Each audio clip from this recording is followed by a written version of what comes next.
बिस्मिल्लाहिर्रहमानिर्रहीम। Dear students, उम्मीद है आप सब लोग खैरियत से होंगे।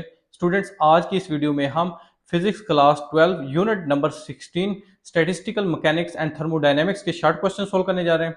इसमें फर्स्ट क्वेश्चन है, mention the different ways of increasing the number of molecular collisions per unit time in a gas. एक गैस में number of molecular collisions per unit time increase करने के डिफरेंट नंबर ऑफ वेज हमने बताने हैं। The number of molecular collisions per unit time in a gas can be increase by Number one, increasing the temperature, which increases the kinetic energy and speed of gas molecules.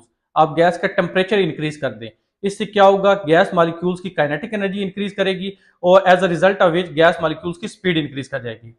Second, increasing the pressure by compressing the gas, which decreases the volume and increases the frequency of collisions. आप gas को compress करके इसका pressure increase कर दें, जिसकी वजह से gas का वॉल्यूम डिक्रीज कर जाएगा और फ्रीक्वेंसी ऑफ कोलिजन जो है वो इंक्रीज कर जाएगी। थर्ड पॉइंट है, increasing the number of molecules density in a given volume. Given volume में number of molecules means gas की डेंसिटी इंक्रीज करते हैं। और लास्ट पॉइंट है, but not the least, introducing a catalyst और energy source to activate molecules. Catalyst आप add कर दें। कैटलिस्ट क्या करता है, वो न्यूक्लियर रिएक्शन, केमिकल रिएक्शन को कैटलाइज करता है, स्पीड अप करता है। तो आप कैटलिस्ट या एनर्जी सोर्स ऐड कर दें, उससे क्या होगा, गैस के मॉलिक्यूल्स एक्टिवेट हो जाएंगे। नेक्स्ट हमारे पास सेकंड शॉर्ट क्वेश्चन है, by reducing the volume of a gas at a constant temperature the pressure of the gas increases, explain it on the basis of kinetic theory। एक constant temperature पर gas का volume reduce करने से gas का pressure increase होता है। इस statement को हमने एक्सप्लेन करना है using kinetic theory of gases. According to kinetic theory of gases, gas molecules are in constant random motion and collide with the walls of the container exerting pressure। Kinetic theory of gases हमें क्या कहती है कि gas के molecules constant random motion में होते हैं और ये कंटेनर की वॉल्स के साथ स्ट्राइक करके, कोलाइड करके वॉल्स के ऊपर प्रेशर एग्जर्ट करते हैं। When volume is reduced at constant temperature the same number of molecules occupied a smaller space. जब कांस्टेंट टेम्परेचर पर गैस का वॉल्यूम रिड्यूस किया जाता है, नंबर ऑफ गैस मॉलिक्यूल्स तो सेम मौजूद हैं, लिहाजा अब वो स्मॉलर स्पेस को ऑक्युपाई कर रहे होंगे, leading to more frequent collisions with the container walls, thereby increasing pressure. अब मोर फ्रीक्वेंट कोलिजन्स होंगी कंटेनर वॉल्स के साथ, as a result of which gas का प्रेशर इंक्रीज कर जाएगा। This is in accordance with Boyle's law, और ये सब बॉयल लॉ के हिसाब से हो रहा है। बॉयल लॉ क्या कहता है, प्रेशर जो है वो इनवर्सली प्रोपोर्शनल होता है वॉल्यूम ऑफ गैस के, जब टेम्परेचर को कांस्टेंट रखा जाता है। नेक्स्ट हमारे पास थर्ड क्वेश्चन है, what do you mean by the root mean square speed of the molecules of a gas. Is the root mean square speed the same as the average speed. Gas molecules की root mean square speed का क्या मतलब है। Second वो पूछ रहे हैं, आया कि एवरेज स्पीड और रूट मीन स्क्वायर स्पीड एक ही चीज का नाम है। The root mean square speed, जिसको आरएमएस वैल्यू कहा जाता है, is the square root of the average of the squares of individual molecular speeds.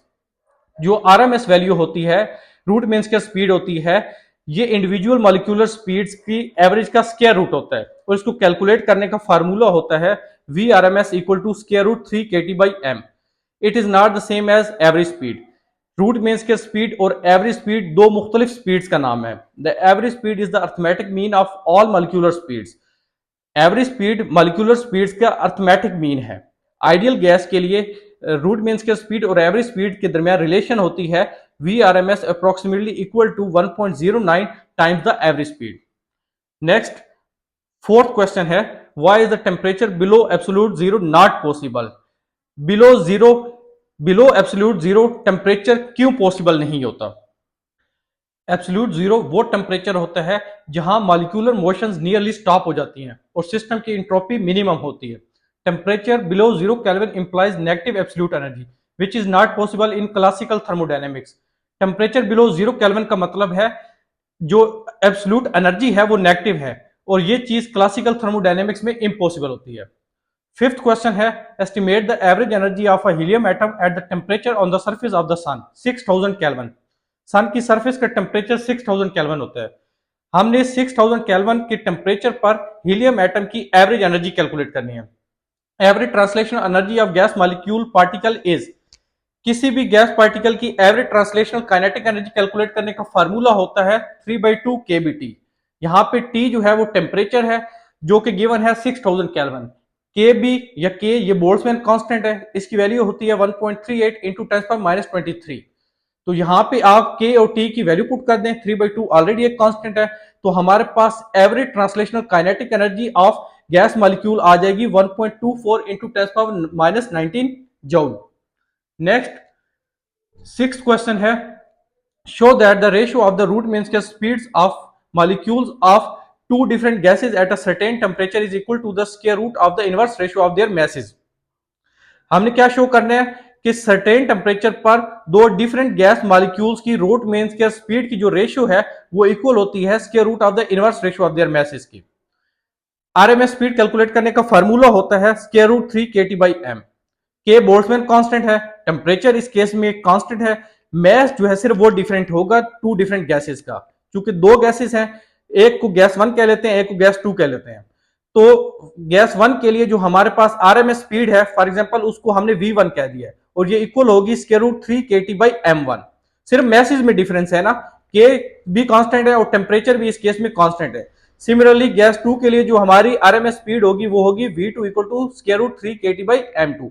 क्योंकि हमने इन दोनों रूट मीन्स के स्पीड्स की रेशियो लेनी है तो आप v1 बाई v2 लिख लें।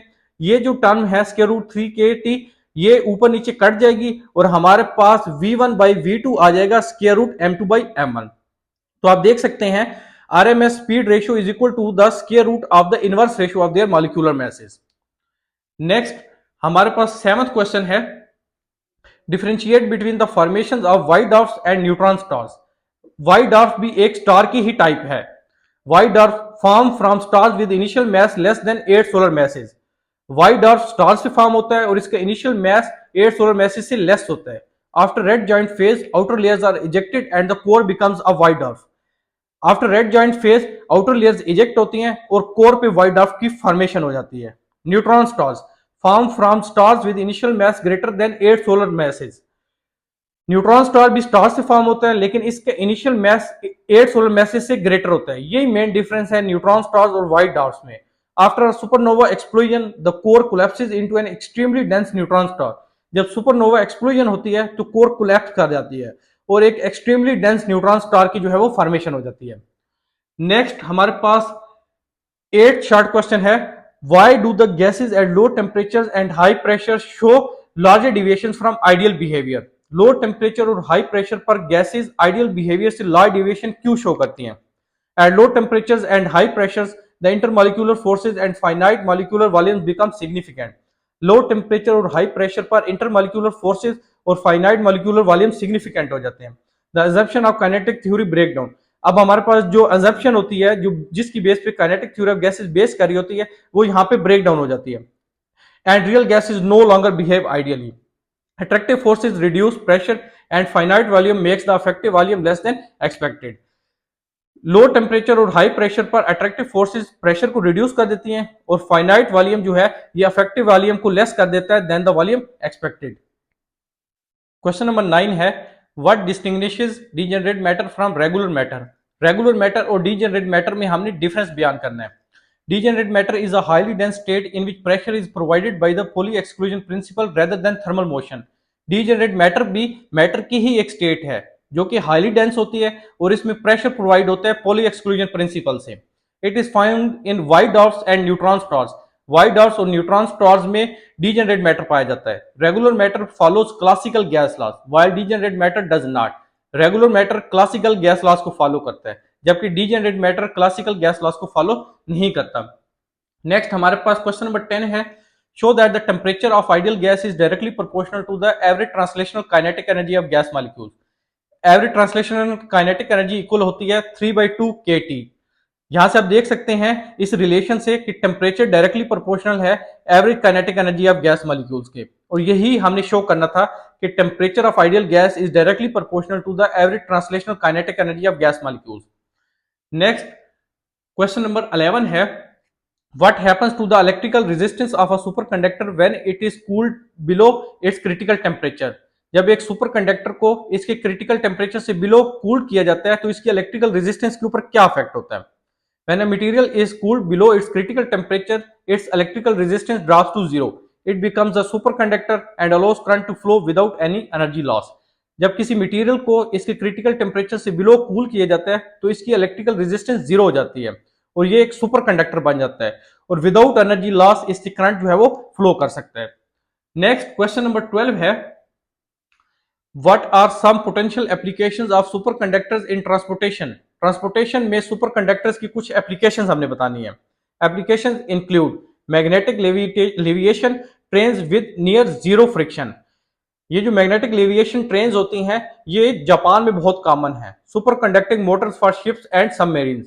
Lossless power transmission in transport systems. Next question number 13 है और ये लास्ट शॉर्ट क्वेश्चन है इस एक्सरसाइज का। Provide an example of a high temperature super conductor. High temperature super conductor की एक एग्जांपल हमने देनी है। वैसे तो हाई टेम्परेचर सुपर कंडक्टर्स की बहुत सी एग्जांपल्स हैं। An example of a high temperature super conductor is yttrium barium copper oxide which becomes superconducting at about 92 kelvin. उसमें से एक एग्जांपल जो है हाई टेम्परेचर सुपर कंडक्टर की वो है yttrium barium copper oxide। ये अबाउट 92 केल्विन टेम्परेचर पर जाकर सुपर कंडक्टर बन जाता है। तो स्टूडेंट्स यहाँ पे हमारे शॉर्ट क्वेश्चन कंप्लीट हो जाते हैं। अगर आपको कोई क्वेश्चन हो तो कमेंट सेक्शन में जरूर बताएं। हमारी वीडियो पसंद आई तो वीडियो को लाइक शेयर कर दें। चैनल पे नए तो चैनल को सब्सक्राइब कर दें। अपने बहुत ख्याल रखिए। मिलते हैं नेक्स्ट वीडियो में, तब तक के लिए अल्लाह हाफिज।